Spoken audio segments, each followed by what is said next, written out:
Aqui um exemplo muito claro do que pode ocorrer. Isso são em 3 estações da Polônia. Eu tenho esse volume que foi feito pelo Programa das Nações Unidas para o Meio Ambiente, eu posso disponibilizar para todos aqueles que se interessarem, mas ele mostra aqui os outbreaks de biomassa de algas, aqui a clorofila e a presença dos florescimentos, em sequência nas diferentes regiões, nesses sistemas aqui da Polônia, mostrando como um exemplo os efeitos da eutrofização nesses sistemas ao longo de uma sequência de anos. Isso mostra 2 coisas, né? Altos índices de eutrofização, gerados pelo despejo de nutrientes de áreas urbanas, esgotos não tratados, orgânicos, e, além disto, né, a sequência sazonal produzida por esses florescimentos. Nos trópicos, isso aumenta muito, porque as cianofíceas elas crescem mais confortavelmente em temperaturas mais elevadas. E é por isso que as mudanças globais podem ter um efeito muito importante no processo de eutrofização. Tem um trabalho de 2005, no Science, que mostra, que se chama Blooms Like It Hot, aumentando a temperatura, if you increase the temperature, you increase the probability of cyanophyta blooms. Então, aqui é um exemplo desse desenvolvimento que ocorre. Isso como, digamos, uma marca dos processos de contaminação.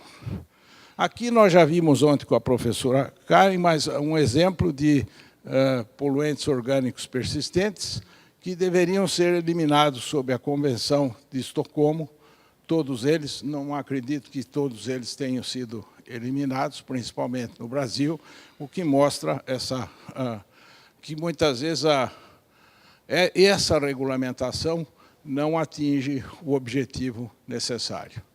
E aqui as relações que ocorrem entre, por exemplo, o material de suspensão e fósforo total, o chumbo e o fósforo total, mostrando que essas contaminações têm efeitos sinérgicos, por exemplo, entre partículas em suspensão, entre metais pesados e que envolvem, além da eutrofização, um conjunto grande de outros processos.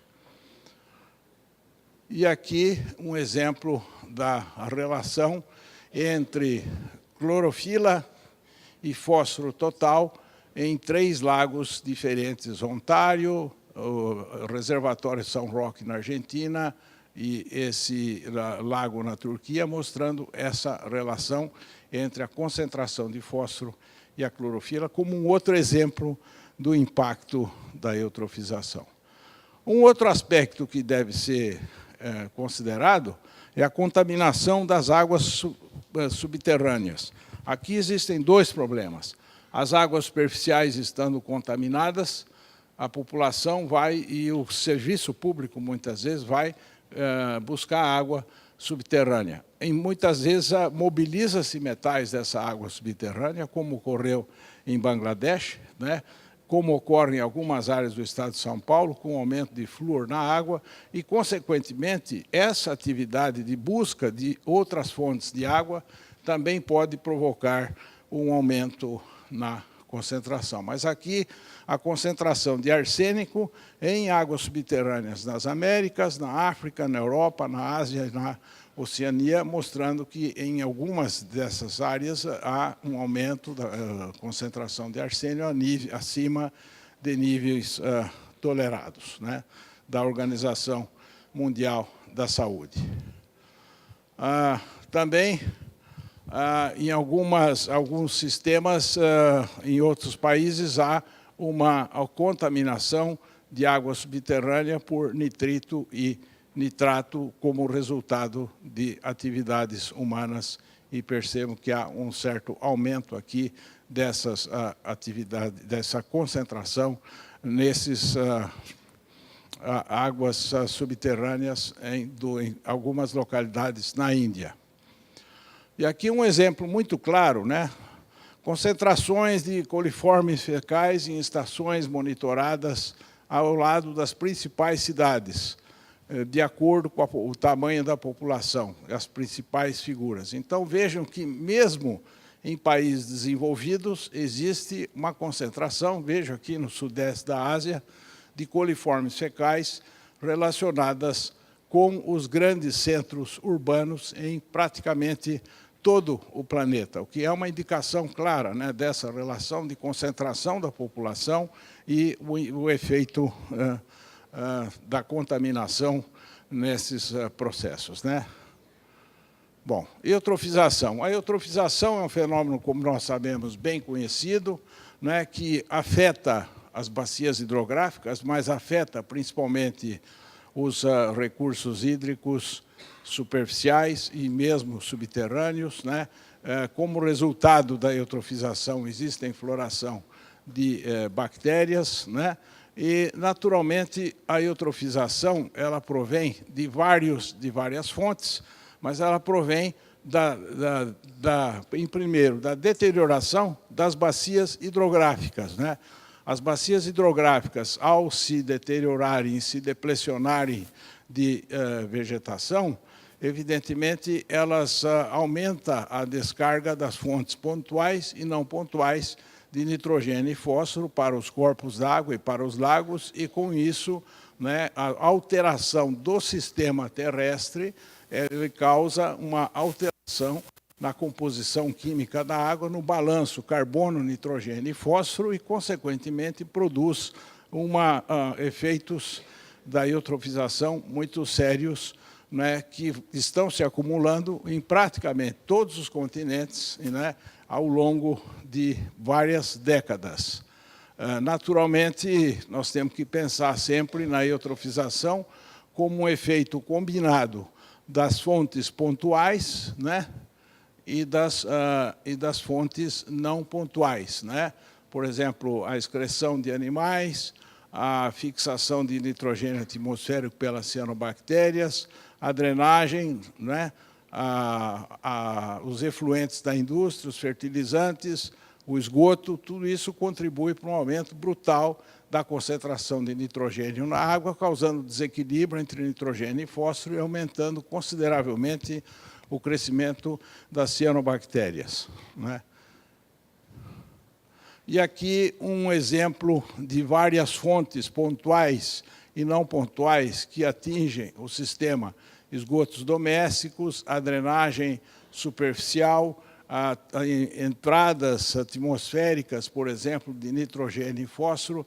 Nas grandes cidades existe um acúmulo de partículas no ar e uma deposição atmosférica que pode ser seca ou úmida. Isso é pouco medido, nós não sabemos a origem direito dessas fontes e nem a quantidade, mas esse é um ponto que é importante, né? E, portanto, todo esse conjunto, além disso, deposita-se material no sedimento, né, que é o outro problema. O sedimento é um grande reservatório de nitrogênio e fósforo, né? E, portanto, não é só as cargas externas, difusa ou pontual, que é a causa da eutrofização, mas o problema é a carga interna. Se você conseguir controlar todas as cargas das principais represas do Brasil, externa e interna, resta ainda, difusas e pontuais, resta ainda uma tremenda carga interna de fósforo, nitrogênio, que se encontra no sedimento. E o exemplo está aqui. Vou passar um pouco isso aqui. Esse é o pico da eutrofização. Esse é um lago que eu trabalhei na China, o lago de Anxi. O lago tem 300 quilômetros quadrados e ele fica totalmente coberto por esse tipo de sistema de água-pé crescendo. E esse aqui é um outro reservatório muito eutrófico no Brasil, Foz do Areia, aqui no Rio Paraná, né, que é o primeiro reservatório da sequência de reservatórios do Rio Iguaçu. Esse reservatório está totalmente eutrofizado a ponto de interferir no trabalho dos operadores das máquinas. Os operadores não conseguem trabalhar porque a condição na casa de máquinas ficou totalmente insalubre pela quantidade e o mau cheiro de cianobactérias em decomposição. O lago é hoje um lago inutilizado, a pesca é proibida, a navegação é proibida, a recreação é proibida, o lago só produz energia elétrica e, mesmo assim, há perigos de efeitos dessa deterioração da qualidade da água e das cianobactérias nas turbinas, como já ocorreu em outros reservatórios do Brasil. Diminui a vida média. Aqui, reservatório de São Paulo, com florescimentos de aguapé e pístea, que é uma outra planta. Aqui, no Foz do Areia, para vocês verem aqui, olha isso eu medi com fluoroprobe. Veja a concentração de clorofila, 50 microgramas por litro na superfície, né, e acumulada até cerca de 5 metros, ou seja, uma massa compacta de matéria orgânica em decomposição, que naturalmente interfere brutalmente na qualidade de água, e aqui também, né, chegando a 50 do reservatório. E aqui a relação entre nitrogênio total, né, temperatura e o crescimento das cianobactérias, mostrando esse pico de crescimento a temperaturas mais elevadas, né? Bom, quais são os efeitos da eutrofização? Anoxia, ausência de oxigênio dissolvido, florescimentos indesejáveis de cianofícias, altas concentrações de matéria orgânica, deterioração dos valores recreacionais dos lagos e represas, perdas econômicas, depois acesso restrito à pesca, diminuição da biodiversidade, alterações na fauna íctica e diminuição dos estoques pesqueiros, principalmente durante períodos de intensa mortalidade de peixes causada por anoxia.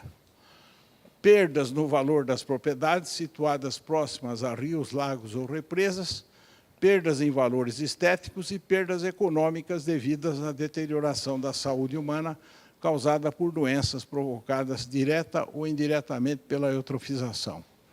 E aqui um roadmap da eutrofização, mostrando as suas relações, né, com, por exemplo, a deterioração da qualidade de água, o aumento da toxicidade de água, que é vulnerável e é importante para a saúde humana, né, torna a saúde humana vulnerável a essa toxicidade,